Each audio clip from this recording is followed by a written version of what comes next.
Yang kedua sekarang, ya. Yang kedua adalah associative mapping. Ya. Associative mapping ini adalah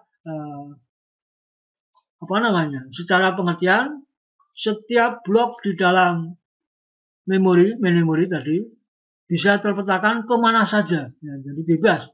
Kalau direct tadi kan hanya terpetakan ke satu tertentu, misalnya dari blok 0 selalu ke 0, blok 4 juga ke 0, artinya bisa dari beberapa blok itu selalu ke satu tertentu. Ya. Nah, kalau ini kebalikan, jadi blok 0 itu boleh ditempatkan di line 0, line 1, dan seterusnya. Ya.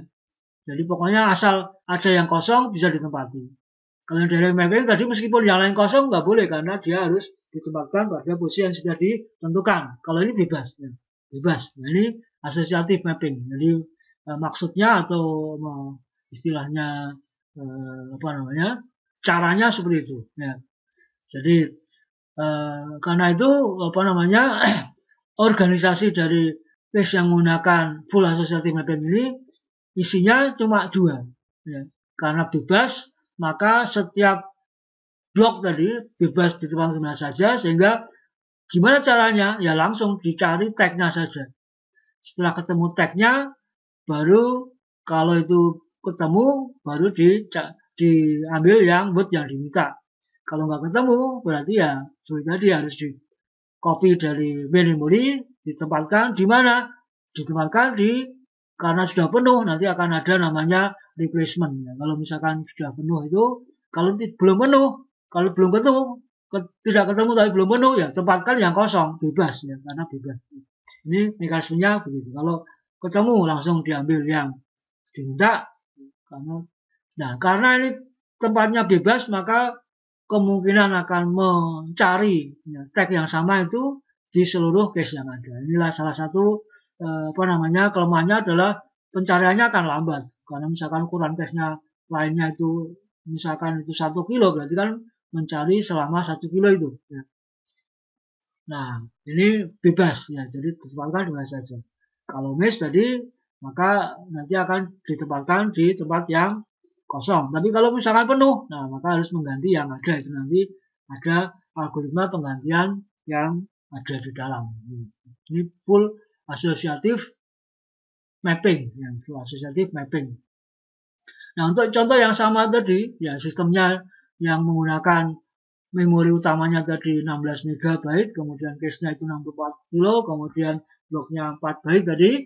Ya, misalkan ini untuk permintaan yang sama tadi, alamat yang sama ini, yaitu 16339C ya, ini masih sama ini. Itu nanti kalau dibaca tag-nya tadi berapa? Tag-nya itu berarti 24 dikurangi 2, berarti banyak 22 bit tag-nya ya. Dibaca tag-nya ya, secara tag itu maka yang 22 bit itu kalau dibaca hexa ini 058C7 menjadi. Alamat aslinya ini 16339C. Kalau hanya dipotong yang 24 yang kiri dari 2 posisi bit ke-2 sampai bit ke-21, bit ke-23 ya. Jadi 2 bit 0, bit 0, bit 1-nya sebagai word tadi atau sebagai byte, sisanya sebagai tag. Maka ini nanti yang dicari ini. Apakah tag ini ada nggak di dalam cache memorinya? Ya, dicari di seluruh line. Ya. Nah, jadi kemungkinan tidak ketemu. Kalau nggak ada yang sama, nggak ketemu. Tapi misalkan contohnya, ini di line 1 berisi tag seperti yang diminta. Nah, berarti ketemu pada line 1. Nah, ini contohnya, ya, contoh yang sama. Kemudian kalau ketemu, nanti diberikan yang diminta, yaitu yang byte yang ke-00. Ya. Byte ke-00. Byte ke-00. Oke, kemudian yang berikutnya set associative mapping, ya, kombinasi dari direct dan full associative. Jadi kemudian nanti setiap blok akan terpetakan namanya bukan langsung ke line tapi ke set, ya, di mana satu set itu berisi beberapa line.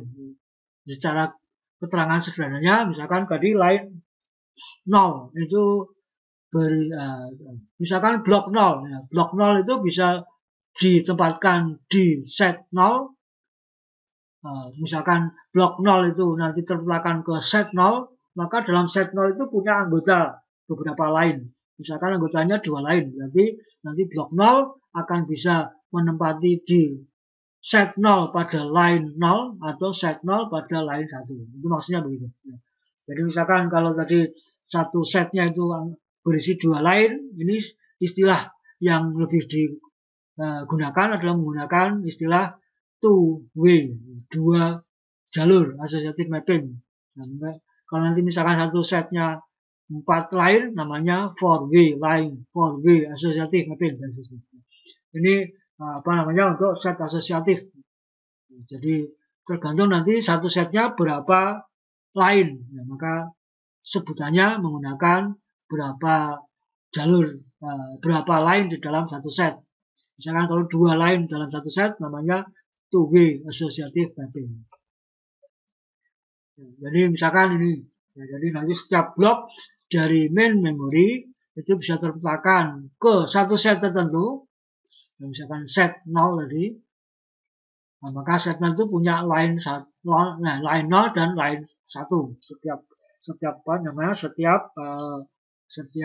set itu punya 2 line. Ini satu set ini. Kalau nanti satu setnya 4 line, ya berarti nanti line 0, line 1, line 2, line 3. Kalau satu setnya itu 8 line, ya begitu seterusnya. Ya. Jadi bisa mungkin satu set itu 2 line, mungkin 4 line, mungkin 8 line, atau 16, dan seterusnya. Nah, kemudian cara kerja dari set associative mapping ini bisa digambarkan seperti ini. Nah, yang pertama, pada saat CPU mengirimkan alamat untuk minta dari memori, maka akan dihitung nilai setnya di mana. Kemudian setelah ketemu nilai set, maka akan dicari dalam set tadi mana line-line yang memiliki tag yang sama dengan yang diminta. Jadi misalkan dalam satu set itu ada 2 line, berarti nanti line 0 dicek apakah tagnya sama dengan yang diminta. Kemudian line 1, nah kalau salah satu sama berarti ketemu. Kalau kedua-duanya tidak sama berarti tidak ketemu. Kalau tidak ketemu seperti yang lain tadi, akan di-copy dari main memory, kemudian ditambahkan pada set yang tadi ditentukan. Ya. Tapi kalau ketemu, ya langsung nanti dicari word keberapa dalam set itu. Jadi bisa ketemu, bisa tidak, intinya serupa. Jadi di sini ini ada nomor set, ya, nomor set pada set tertentu. Setiap set akan berisi sekian line. Misalkan satu set berisi 2 line, itu berarti 2 set. Nanti kalau satu set berisi 4 line, berarti 4-way set, dan seterusnya. Oke, sekarang struktur addressnya bagaimana untuk set asosiatif. Nah, kita contoh. Untuk contohnya kita ambil yang seperti yang sebelumnya, yaitu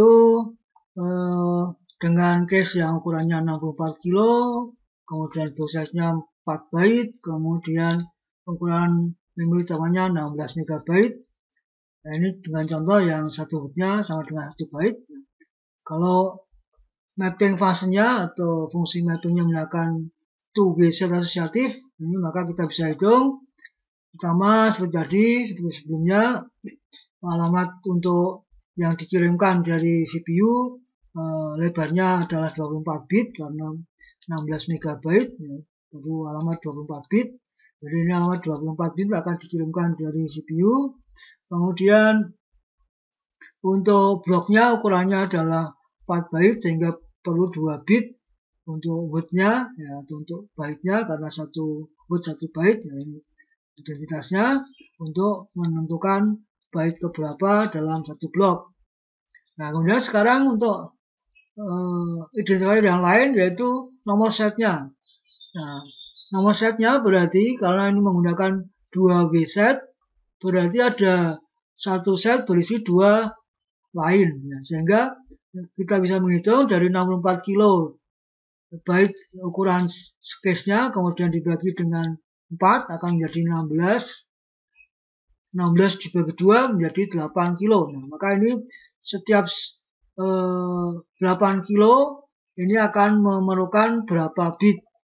Nah, berarti 8 kilo itu 2 pangkat 13, jadi perlu 13 bit untuk alamat set.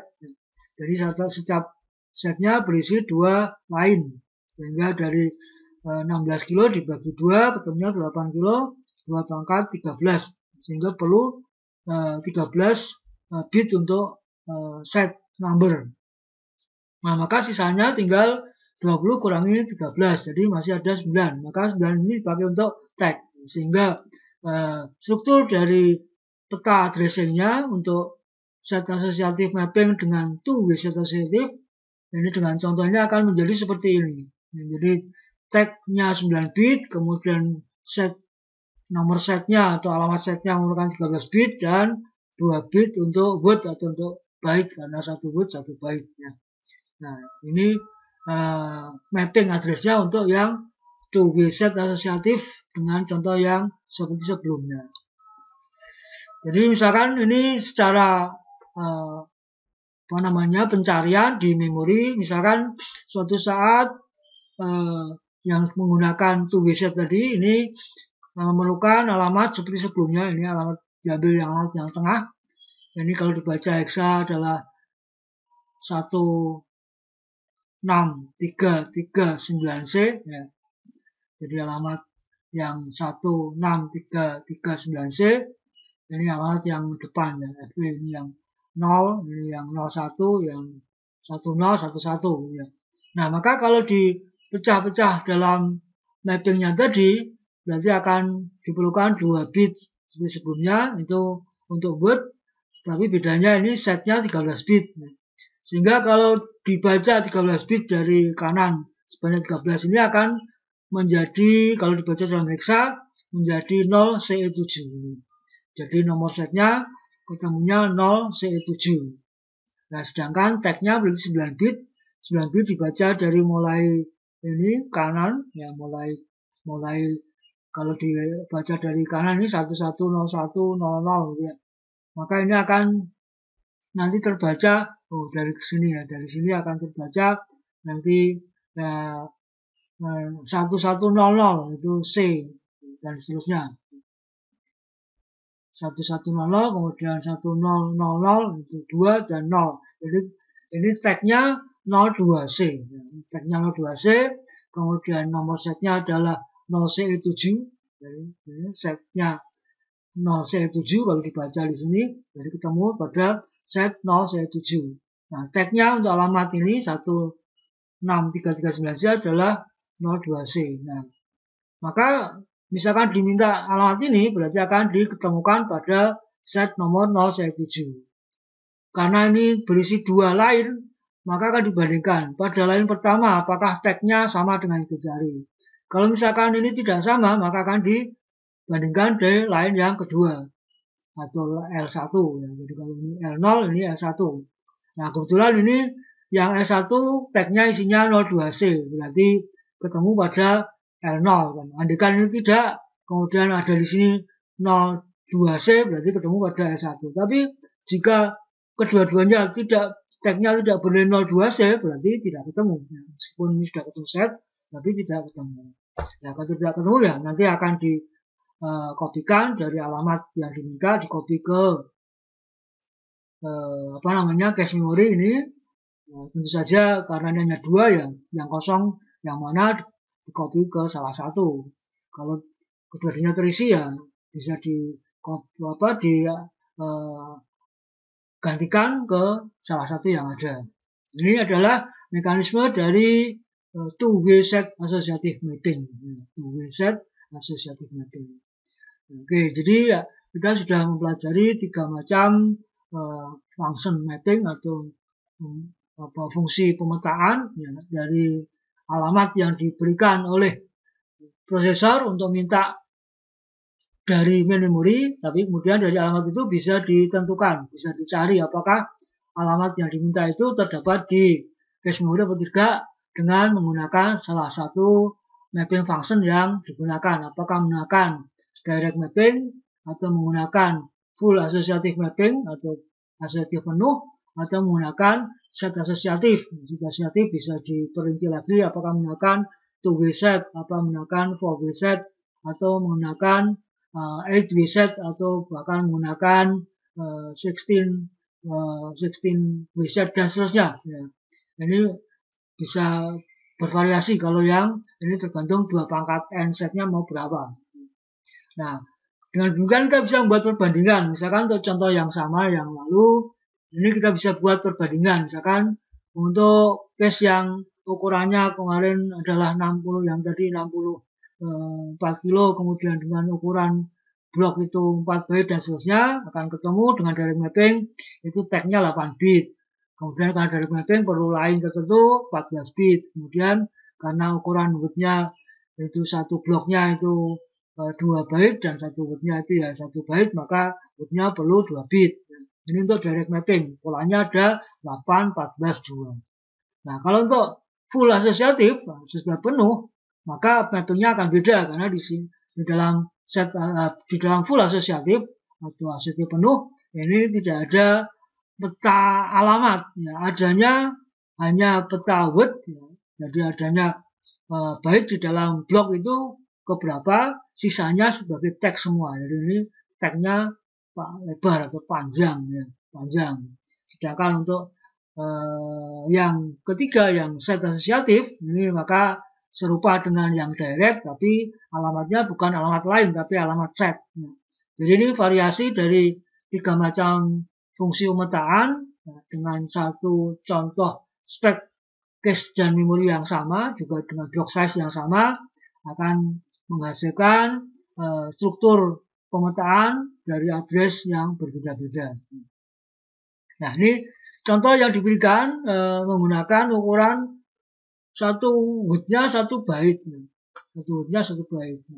Dimungkinkan satu width-nya bisa lebih 1 byte karena ukuran width itu sebenarnya ukuran kemampuan dari prosesor akan membaca mau kelipatan dari byte. Bisa saja satu width itu 2 byte, dan satu width 4 byte dan seterusnya. Sehingga nanti ukuran bloknya dalam width, misalkan satu blok itu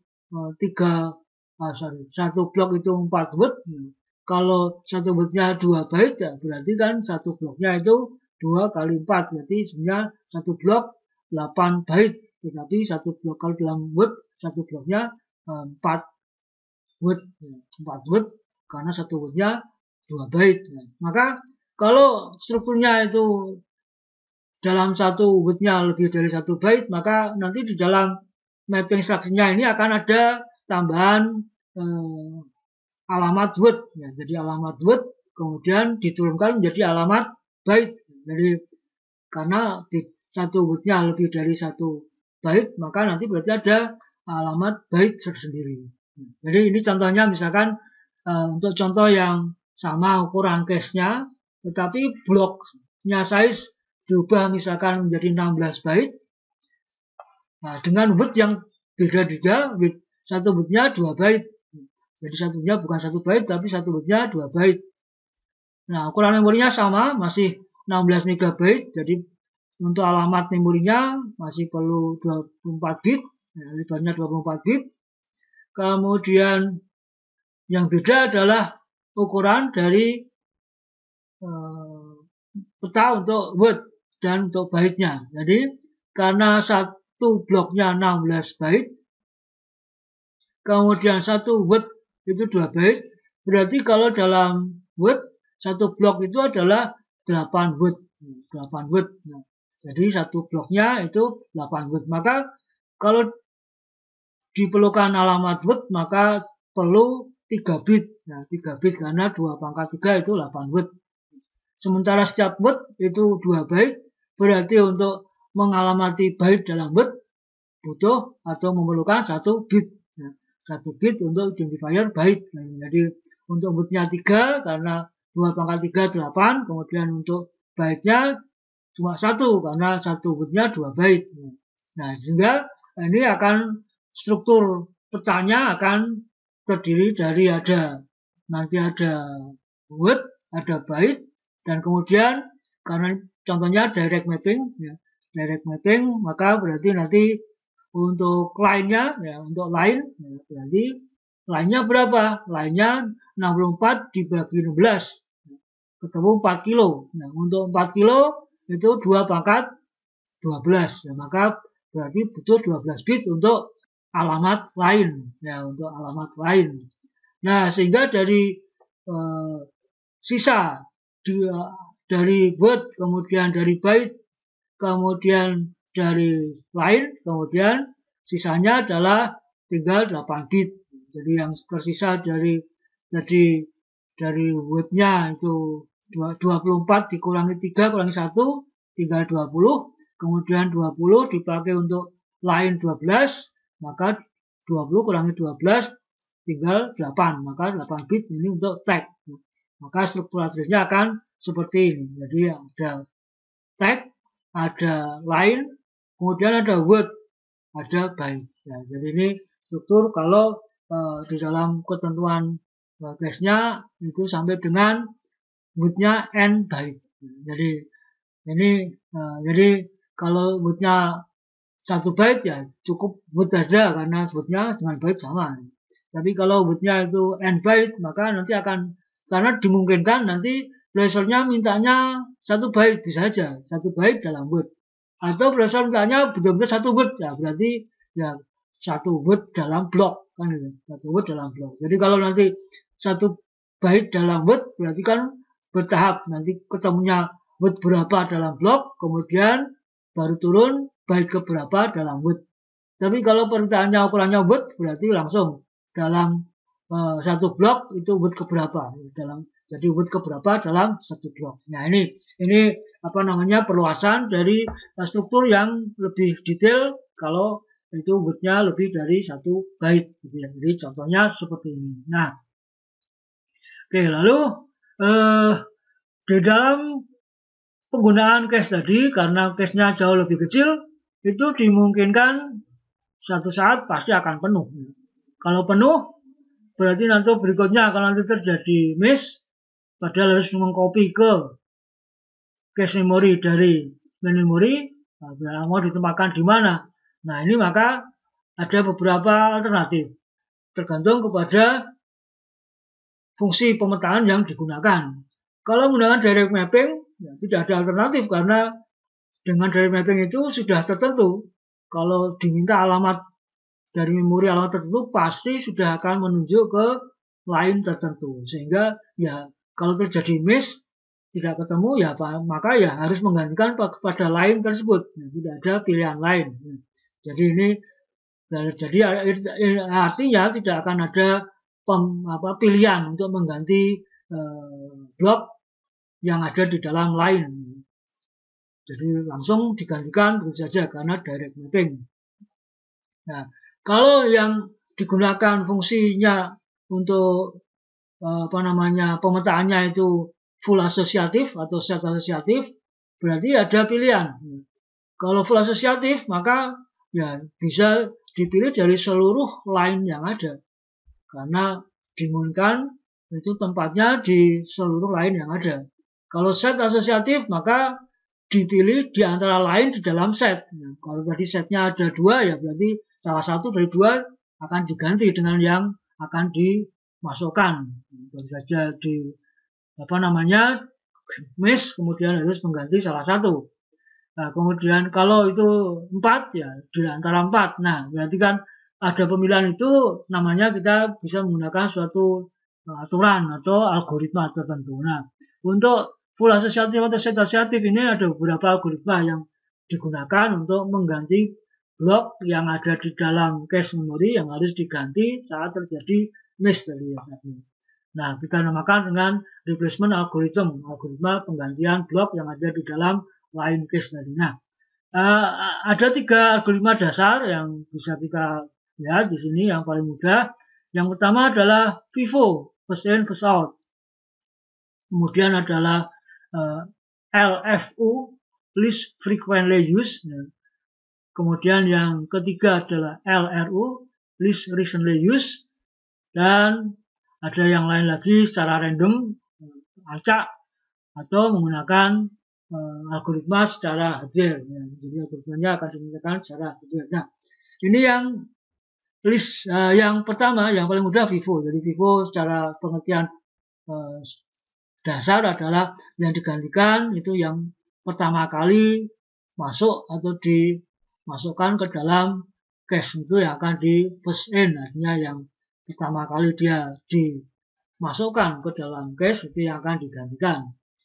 Jadi berdasarkan awal kedatangan ya. Jadi yang datang duluan nanti yang diganti duluan.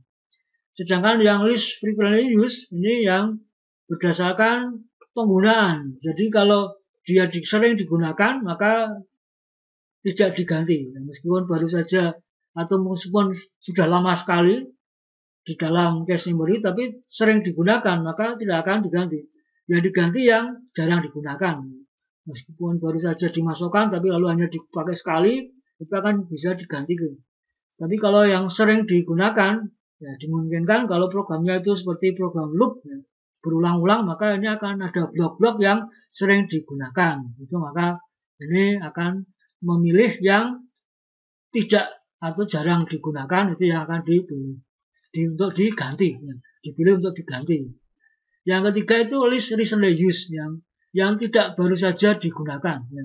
Yang tidak baru saja digunakan. Jadi meskipun dia pertama kali masuk, tetapi terakhir kali dia digunakan itu berarti bukan list, ya. Bukan yang least recently. Nah, jadi kalau Vivo itu berarti pertama kali dan nggak pernah dipakai lagi itu berarti paling list. Ya. Tapi kalau pertama kali masuk ternyata terakhir dia masih digunakan itu berarti tidak list. Jadi ini berdasarkan waktu penggunaan. Kalau yang frequently berdasarkan cacah, ya counting, berdasarkan frekuensi penggunaan. Kalau yang recently ini berarti berdasarkan kapan terakhir digunakan. Berarti yang paling lama tidak digunakan itu yang akan diganti. Kalau yang sedang-sedang atau baru saja digunakan tidak akan diganti. Ini yang least recently used. Nah, jadi ini pilihan ya. Jadi pilihan ini bisa dipakai untuk menentukan mana yang mau diganti. Ini namanya replacement algoritma penggantian page-nya ya. Ini ya. Jadi itu untuk kalau terjadi miss ya. Kalau hit ya langsung diambil. Jadi kalau ini terjadi miss ini akan bekerja. Nah, masalah berikutnya adalah bahwa isinya memori yang diakses oleh prosesor ya tidak hanya instruksi. Jadi kalau prosesor itu mengerjakan instruksi maka akan membaca instruksi dari memori kemudian juga akan dimasukkan ke cache. Tapi berarti kalau itu instruksi kan tidak pernah berubah isinya. Tapi setelah instruksi dikerjakan nanti butuh data. Berarti dia akan membaca data. Data diperlukan dari memori. Maka karena ini menggunakan cache, maka data itu juga akan tercopy ke cache memori.